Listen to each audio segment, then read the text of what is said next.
नमस्कार प्रणाम गोड़ लागतनी भोजपुरिया जहान। हम बानी गायक सोनू लाल सधुआ और आज कोरोना महामारी में सब कोई जे जहे बा सहे घेराइल बा और ए बेरा तरह तरह के लोग सुझाव देता, बात कहता। वैसे ही एगो हम आपन जिम्मेवारी निभावतनी, रुआ सबके एगो बात कहतनी, ये बात के अमल करी। आ हम ही नहीं कहत, प्रधानमंत्री जी मोदी जी ये बात के कह रहल बनी। कैसे एगो मेहरारू अपना पति के समझावत तरी कि प्रधानमंत्री जी के बात के मानी, का कहत तरी। देखी भोजपुरी इतना बढ़िया मीठ भाषा हो कि जौना के जवाबे नहीं है। आई ये मेहरारू अपना पति के समझावत तरी, कहत तरी कि देखी ढेर चोन्हाई मत, बीमारी से खिलवाड़ मत करी, एकरा के हल्का में मत ली, मजाक में मत ली। सैया जी घर ही में रही, कुछ काम करी। का कहतरी है भैया,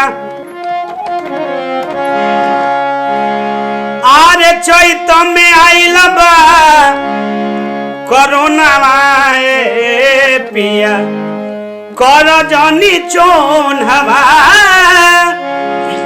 चैत में आइल बा कोरोना वाए पिया, कर जनी चोन हवा। अरे कर जनी चोन हवा पिया, कर जनी चोन हवा हो। अरे चैत में आइल बा, अरे देशवा में आइल बा कोरोना वाए पिया, कर जनी चोन हवा। चैत में आइल बा कोरोना वाए पिया, कर जनी चोन हवा। लेकिन और का, अरे मोदी जी के बात मानो, आ घर ही में सतुआ साना। ए सैया जी अरे लहसुन अदरक मरिचा, आ लेके चलो खरी में खाना। कि मोदी जी के बात मानो, अरे घर ही में सतुआ सानो। लहसुन अदरक मरिचा लेके चलो खरी में खानो। ए सैया कह तरीके देखे सतुआ सानी आ सबके खियाई, आ काम धाम बा कुछ खाली बानी जा तो कम से कम हमरो संगे संगे हाथवाई दी। का कह तरी, अरे तबे पूछू कि फूलल तोहर तो नवाए पिया, कर जानी चोन हवा। अरे चैत में आइल बा कोरोना वाए पिया, कर जानी चोन हवा। अंतिम लाइन में कहे के बा